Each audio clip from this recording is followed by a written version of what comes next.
Sir ১৯৭১ সালের ৯ মাসের যুদ্ধে আপনারা কতটা ঈদ পেয়েছিলেন? সেখানে আপনারা কিভাবে সেহরি, কিভাবে ইফতার, ঈদের দিনেই বা আপনারা কি করেছেন? সে সময়ে বাবা-মা, ভাই-বোন কথা কি মনে হতো? ঈদ একটাই হয়েছে, ঈদুল ফিতর, এটা নভেম্বরের ২০ তারিখে। রোজার মাসে খুব যে এটা ভ্যারিয়েশন হতো আমাদের অ্যাক্টিভিটিতে তা না। রোজার মধ্যে আমরা অপারেশনে গেছি। আমাদের খাবার সাধারণত হতো কি ওই যে সন্ধ্যার আগেই পৌঁছে যেত, রান্নাবাড়ি শেষ করে পরে জানেন যে রাত্রেবেলা আগুন জ্বালানো, রান্না করা হতো না। ওইটাই সন্ধ্যায় কিছু খেয়ে রাত্রে আমরা সেহরি করতাম। রোজা রেখেই আমরা অপারেশন করেছি। হ্যাঁ, ইফতার এগুলি খুব হাম্বল ওয়েতে, সাধারণ ওয়েতে হয়েছে। এটা নিয়ে খুব কারো অনুযোগও নাই, কিছু নাই, মানে আমরা ধরেই নিয়েছি তো এইভাবেই থাকতে হবে।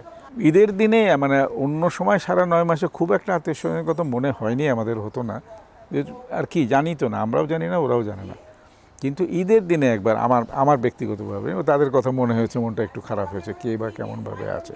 14ই নভেম্বর তখন কিন্তু রোজার মাস, আমরা সেহরিও করি নাই, রাত্রে গেছি, ওদের উপর হামলা করে। আমরা বেসিক উদ্দেশ্য ছিল যে আমরা ভিতরে গিয়ে হামলা করে ওদের কিছু ক্ষতি করে ফেরত আসবো। কিন্তু আমরা যেতে যেতেই এটা কিভাবে যেন ওরা টের পেয়ে যায় এবং ওরা সারা ফ্রন্ট জুড়ে ফায়ারিং শুরু করে দিল।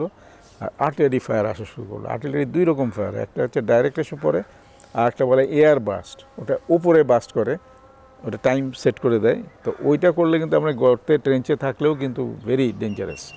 তারপরে আবার ইলুমিনেটিং, ওই যে লাইট জ্বলে,